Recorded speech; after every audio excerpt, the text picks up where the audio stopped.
Xətai polisi rayonun müxtəlif ərazilərindən kütləvi oğurluq edən dostları ələ keçirib. İstintaq zamanı müəyyən olunub ki, onlar 19 yaşlı Nahid Kərimov və 17 yaşlı Rəşad Şirinovdur. İstintaq zamanı müəyyən olunmuşdur ki, onlar qabaqcadan əlbura bir qrup şəxs halında özgənin nakil tanıma məqsədi olmadan avtomobilləri qaçırmışlar. Həmçinin istintaq zamanı onların avtomobillərdən, magnetofondan oğurlamaq faktları da, mənzillərdən oğurlama faktları da müəyyən olunmuşdur. İstintaqa cəlb edilən şəxslər burada əməllərini səmimi etiraf edərək ümumilikdə 30-a yaxın olmaqla avtomobildən əşyalar, mənzillərdən isə pul, qızıl zinət əşyalarını qarət etdiklərini bildiriblər. Nahidlə Rəşadın tanışlıqlarına gəlincə isə bir neçə ay öncə klublardan birində təsadüf nəticəsində dostlaşıblar. Oğurluqda əsl təşəbbüskar isə elə Nahid olub. Amma bunu növbəli şəkildə həyata keçiriblər.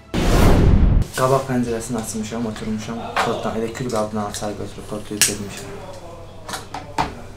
Evlə bağlı ikinci mərtəbəyə girmişəm. Nizamidə 3-4 dənə faktım var. Nəsimidə var, ondan sonra Xətayda da 2 dənə faktım olub ev barədə. Onlardan televizor zar götürmüşəm, notebook götürmüşəm. Belə, pul olubdur. Haradasa 300 manat, ən çox olan pul 300 manat olubdur.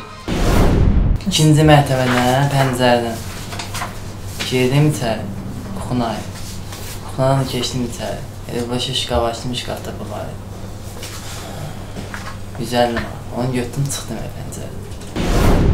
Bundan sonra oğurluqdan əldə etdiklərini müxtəlif bazarlarda tanımadığı şəxslərə dəyər dəyməzə satıblar.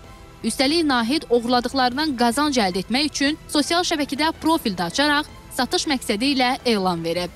Faktla bağlı Xətai rayon polis idarəsi tərəfindən cinayət işi açılıb, istintaq davam edir.